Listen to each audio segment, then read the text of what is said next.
Bienvenidos a esta segunda parte de Charlatino en Escándalo Político Mexicano 2020. Esperemos les sea de su agrado. Tenemos a Ángel Leal. Bienvenido, Ángel. ¿Cómo estás? Buenas noches. Muchas gracias, Andrés. Con el gusto de saludarte. Fíjate que ahí estamos entrando en un tema que me encanta y creo que para poder contextualizarlo me voy a llevar como algún rato, pero lo voy a hacer muy breve. Lo voy a tratar de hacer. El partido dominante en México por más de 70 años fue el Partido Revolucionario Institucional. Se funda en 1929 como PNR, cambian de nombre en 1938 como PRM y luego se hace PRI en el 46. Junto con el PRI estaba en 1942, se forma el Partido Acción Nacional a través de Gómez Morín, que de hecho fue director del Banco de México, es decir, también salió del PRI. Y bueno, después se sigue habiendo una serie de partidos, pero no son relevantes ni en la agenda pública ni electoralmente, por lo que básicamente tendríamos PRI y PAN, que son los que habían tenido al Ejecutivo Federal. La llegada de López Obrador, además de que significa la Cuarta Transformación, que sí lo es. Sí. ¿Qué será la Cuarta Transformación? Lo que ellos quieran que sea. Sí, pero sí es la Cuarta Transformación. Es decir, será positiva, negativa, quién sabe, pero sí lo es. Sí. Pero quizás eso lo expliquemos con más calma. Pero dentro del PRI, que estuvo más de 70 años continuos en el poder, la gente justo pensaba, o sea, que era un ente completamente homogéneo, sin divisiones. Sin embargo, y aunque no estaban muy dentro sí había grupos claramente diferenciados que vienen de la época de los caudillos y que se separan entre sí. Es decir, aunque el PRI se pronuncia que es socialdemócrata, al igual que Morena y casi todos los partidos de izquierda, sus propios perfiles que llevan las candidaturas tendían a ir más a la derecha o a la izquierda. Hay una moda después de la gran crisis de López Portillo, justamente en el 72-78, y si vemos que coincide con el auge del neoliberalismo de Milton Friedman en el 76, justo, y que con López Portillo hubo una crisis espantosa. Justo el siguiente sexenio fue el de Miguel de la Madrid, donde se enfrentan lo que dentro del PRI se llamó el enfrentamiento de los políticos contra los Chicago Boys o los neoliberales, ¿no? Los políticos eran un grupo de gente que empezaba desde el comité de base del PRI, del municipio, de la unidad base de la división territorial más básica, iba accediendo a cargos y se forjaban la experiencia. Y el club de los neoliberales son justamente estos que fueron a estudiar a las universidades extranjeras, siguen con maestrías y doctorados, y le quitan el lugar a el grupo de los políticos que llevaban 20 años formándose para merecerlo. Con este momento que le quitan el lugar, un ala del PRI se desarma, se genera el Frente Democrático Nacional, encabezado por el hijo del expresidente, yo diría más socialista que ha tenido México, que fue Lázaro Cárdenas. Digo, más socialista porque metió en el artículo 3 de la Constitución que la educación será socialista y gratuita y obligatoria. Entonces, y creó el modelo de Alcatraz y otras cosas, ¿no? Entonces su hijo Cuauhtémoc Cárdenas forma esta corriente y se le ve toda una desbandada, ¿no? Manuel Camacho Solís, Manuel Bartlett, muchos de los que ahora vemos en Morena, que son justamente el grupo de los políticos que tanto critica a los neoliberales. Es decir, si vienen a ser una decisión del PRI, y yo sí siento que de algún modo retoman la parte del PRI de los 70s, tanto en la parte mucho más apegada a la socialdemocracia, pero también con los vicios de no distinguir el estado del partido. Hoy en día, por ejemplo, le llamamos el Zócalo a la Plaza de la Constitución, ¿no? En la capital de la República, donde está el Palacio Nacional, que ha sido histórico y ahora lo vuelve a utilizar López Obrador.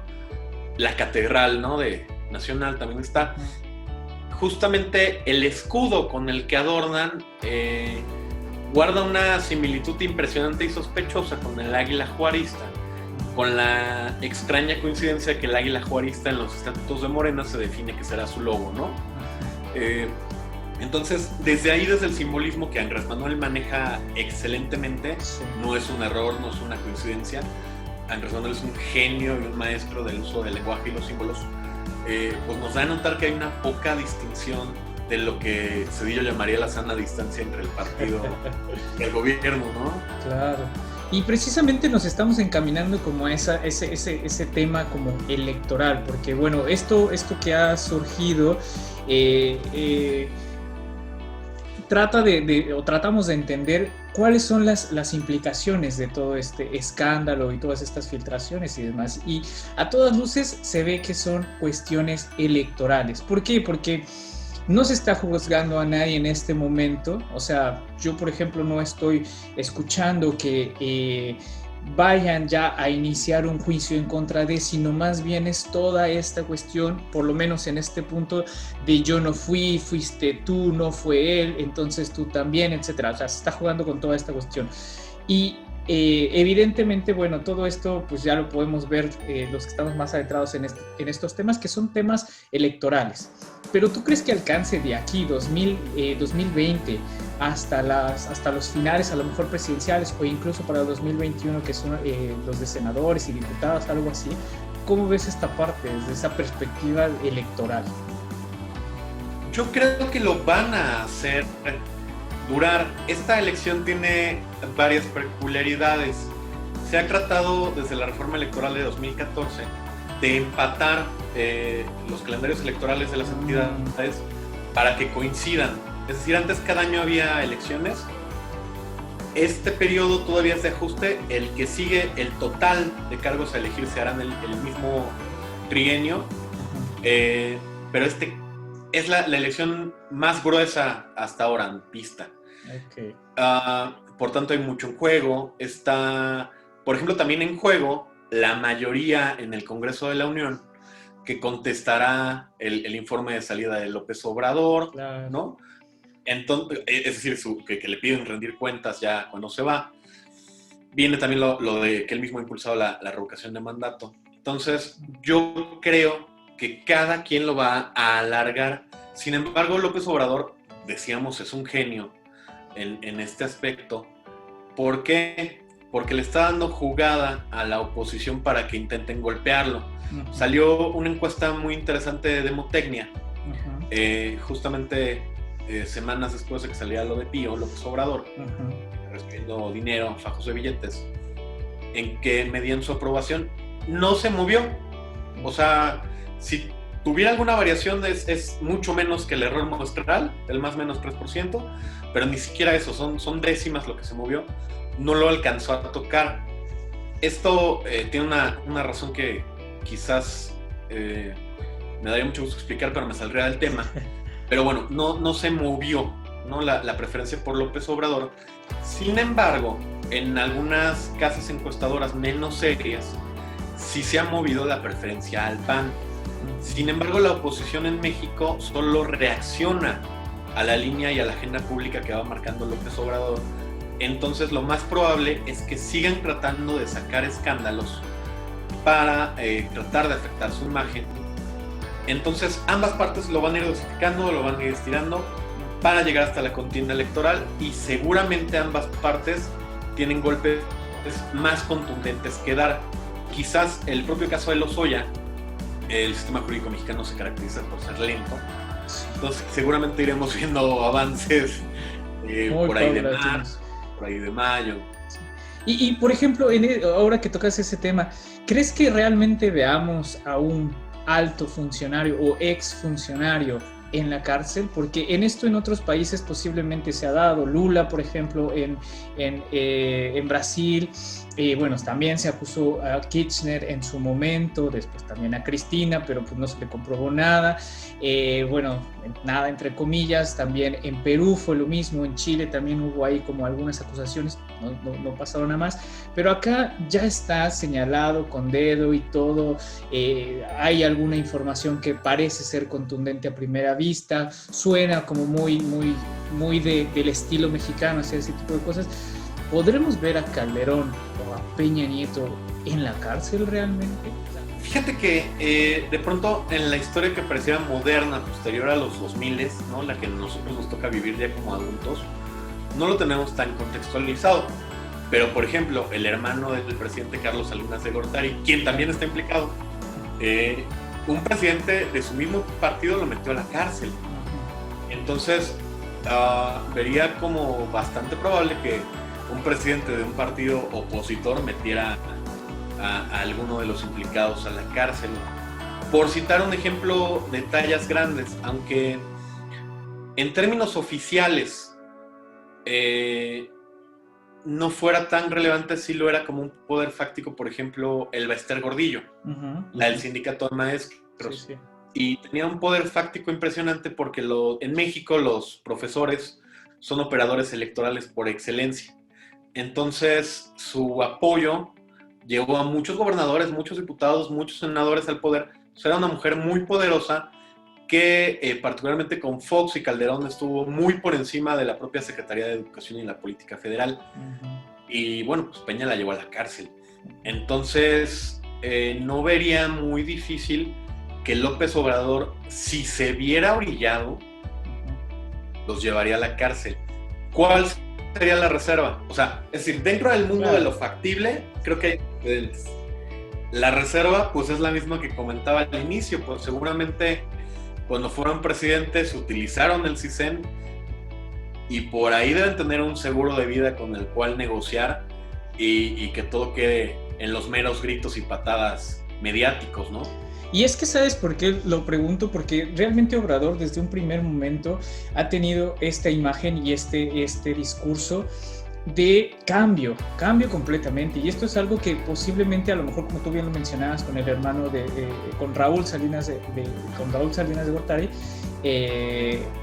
bueno, lo habíamos saboreado un poco, pero jamás como este estilo de realmente un exmandatario, o sea, porque en los 70 años del PRI era impensable, después en la alternancia a lo mejor como que no era tan evidente, pero ahora Obrador, a pesar de que dijo, nosotros no vamos a hacer cacería de brujas, ni cazar a políticos, ni nada, pero caiga quien caiga. Ese es el título de todo esto. Y efectivamente, a pesar de que, bueno, exista una división entre lo que es la opinión, que quiere que caiga alguien, y lo que es la justicia, que va a comprobar si realmente debe de caer esos personajes, en ese sentido, nunca hemos visto este tipo de cosas que se puedan realmente materializar. Ahora, Obrador, yo creo que va a ser la pieza elemental entre decidir si realmente va a cumplir todo eso que dijo, que ahí difiero un poco dentro de todo lo que ha dicho, si realmente lo ha cumplido, porque pues evidentemente a veces había cosas que materialmente eran imposibles de cumplir. Pero está haciendo este trabajo que se le reconoce a pesar de todas las locuras que de repente suele hacer, de escarbar y sacar como toda esta parte de la corrupción. Esto quiere decir que sí, creo yo, que si tiene la posibilidad, como tú bien lo dices, va a meter a alguien a la cárcel. Pero también tiene esta otra, yo creo, jugada debajo de la manga de decir, no, pues yo los perdono, básicamente, ¿no? O sea, como jugada a lo mejor electoral de, no sé, si quieren realmente contrarrestar mi figura nacional, jueguen en el campo de la ley, se podría decir, pero posiblemente también tenga este tipo de dinámicas que no sabemos bien hacia dónde va, cuál va a ser o realmente cuál es su jugada política. Solo vemos los pequeños espacios que poco a poco van avanzando conforme pasan las noticias y demás. Lo que sí creo que es evidente, y ahí tu opinión al respecto, que por lo menos desde la parte internacional se ve, es ¿qué pasa, por ejemplo, con las instituciones en ese sentido? ¿Por qué están quedando menos que la figura presidencial? ¿O debería de ser así según la política mexicana actual o el discurso del presidente? O sea, porque parece ser que las instituciones que deberían de fortalecerse parece que se están debilitando y están siendo supeditadas al poder de Obrador. No sé qué piensas ahí al respecto, hacia dónde van las instituciones.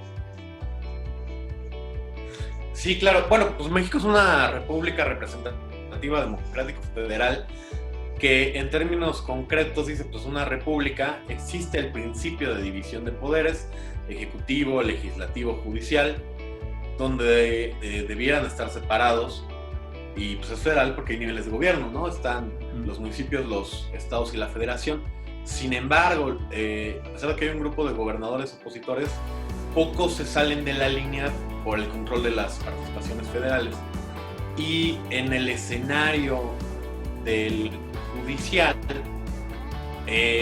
pues ya ha habido sanciones para los magistrados, ministros, etcétera, que no se alinean a la política del gobierno federal, en que pues han renunciado misteriosamente, ¿no? O han ocurrido elementos para destituirlos. Entonces, sí, claramente el judicial se alinea completamente al gobierno federal, y el legislativo, donde tiene mayoría absoluta en el Congreso de la Unión y en la mayoría de los legislativos locales, por supuesto se alinea completamente. Entonces sí, la línea de la división de poderes, si bien siempre ha sido delgada, el sistema político mexicano se caracteriza por ser vertical y presidencial, más allá de lo que diga la Constitución, ¿no? En los hechos es muy vertical.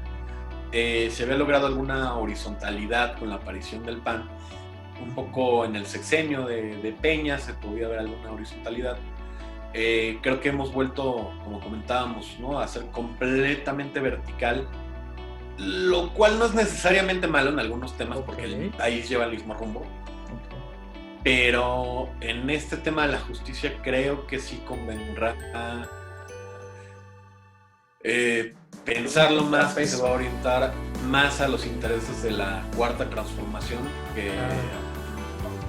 Y en efecto, o sea, pues básicamente tiene todas las cartas para jugar, ¿no? O sea, como tú bien lo mencionabas, tiene distintos órganos institucionales, tiene un apoyo popular que, si bien no es el 70% inicial que figuraba al principio del sexenio, ahora está más o menos como el 50 y tanto por la cuestión de la pandemia y todo lo mal que se ha administrado también ese tipo de cosas, pero tiene más cartas. No sé, es una pregunta a tu juicio, ¿tiene más cartas que la oposición? Si es que también existe todavía una oposición. Sí, por supuesto. Bueno, yo no creo que haya alguna oposición muy dispuesta. La más viable sería el PAN, que seguramente con esto estará más controlada. Pero el fenómeno de López Obrador es que la mayoría de la gente que lo sigue es gente que se podrían hacer peor, convencida que la situación precaria personal o por la que atraviesa el país es culpa de los malos gobernantes, y convencida de que el triunfo de López Obrador es un triunfo propio. Entonces la gente defiende el triunfo de López Obrador como propio porque hay gente que quizás sea la única victoria que ha tenido en su vida. Lo defienden con un nivel de cultura político-democrática más similar a la pasión a un equipo de fútbol que la racionalidad de una preferencia política. Entonces López Obrador, como han demostrado las encuestas, no se movió. Evidentemente su imagen tiene un desgaste como gobierno en funciones, es natural. La propia pandemia llevaría al desgaste de un gobierno.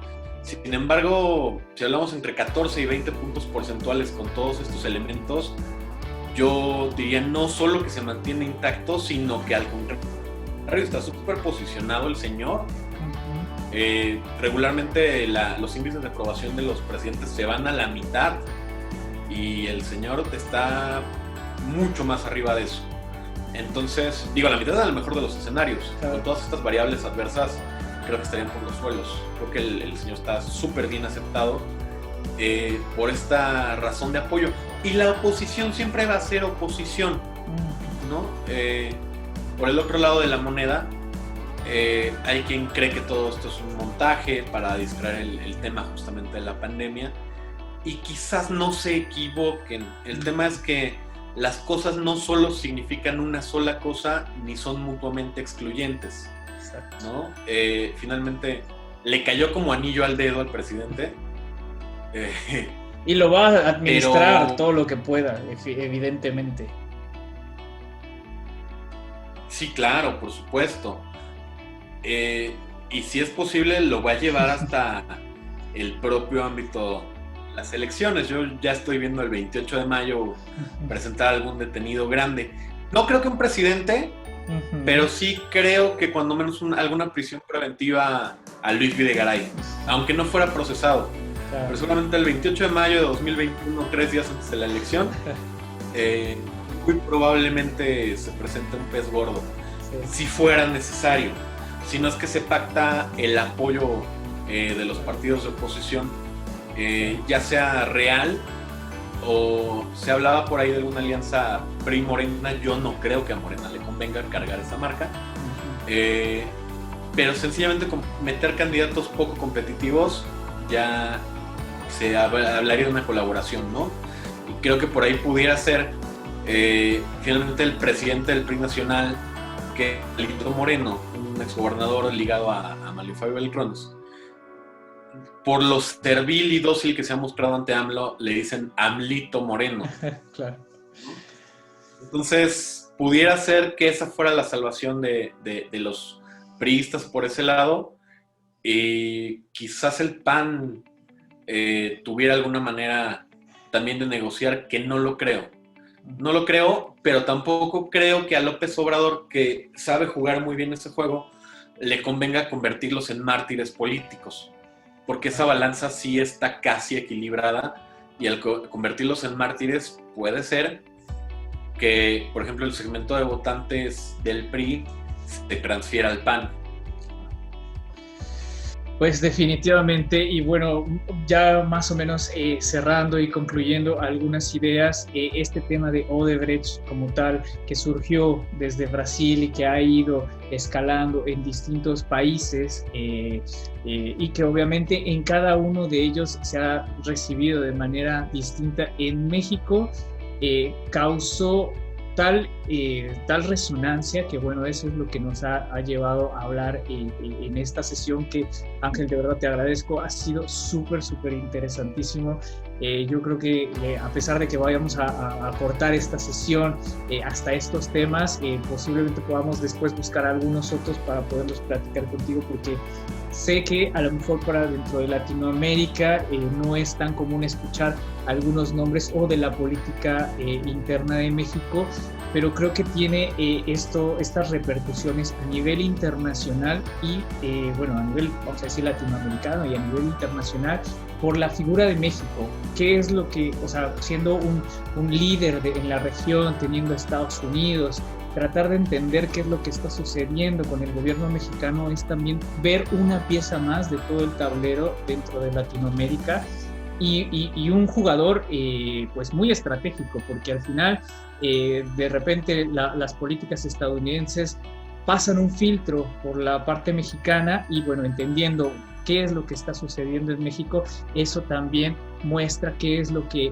México reacciona en los demás países. Y al final, bueno, es un tema de interés internacional, cómo están llevando a cabo cada país esta misma controversia, que no deja de ser menor por el momento coyuntural en el que estamos, de debatir un tanto cuál es realmente la democracia dentro de los países latinoamericanos. ¿Estamos en democracia? ¿Se está acabando el institucionalismo? ¿Dónde está el Estado de Derecho? ¿Qué es lo que, o sea, por qué la población electoral siempre es un peón dentro de un juego que a veces es uno y oposición, etcétera? O sea, todo esto que se replica en distintas partes del continente es sumamente interesante. Y no sé si tienes, antes de despedirnos, algún comentario que quieras dar o alguna conclusión que tú quieras dar para poder cerrar esta sesión. No, hombre, pues solamente agradecerte muchísimo, Andrés, por el espacio, por dentro del contexto internacional darle un espacio a México, que si bien tiene una relevancia o ha ido perdiendo relevancia como líder latinoamericano, finalmente sí tiene un impacto muy directo en la política estadounidense. Y sobre todo a raíz del momento histórico de lo que significa la 4T. Claro. Es decir, este momento en la historia mexicana es verdaderamente histórico porque estamos escribiendo la historia en tiempo real, ¿no? La llegada de López Obrador como un partido de izquierda que se asume de izquierda, con un discurso de izquierda, aunque, como bien señalabas, las políticas pueden señalarse más de derecha, ¿no? El recorte de la burocracia, etc. Sí es un parteaguas histórico, su llegada por medios legales y pacíficos, ¿no? Por la vía de la democracia, lo que sea que esto signifique. Y la cuarta transformación también, lo que sea que signifique, significará, pero es un momento histórico en la vida latinoamericana y qué interesante dejar huella con estos espacios que ojalá sean de utilidad en algunos años. Muchas gracias y pues bueno, nos despedimos de este charlatino. Espero que les haya gustado. Sigan suscribiéndose, sigan haciendo comentarios y para ver qué más material podemos agregar al mismo. Gracias, buenas noches.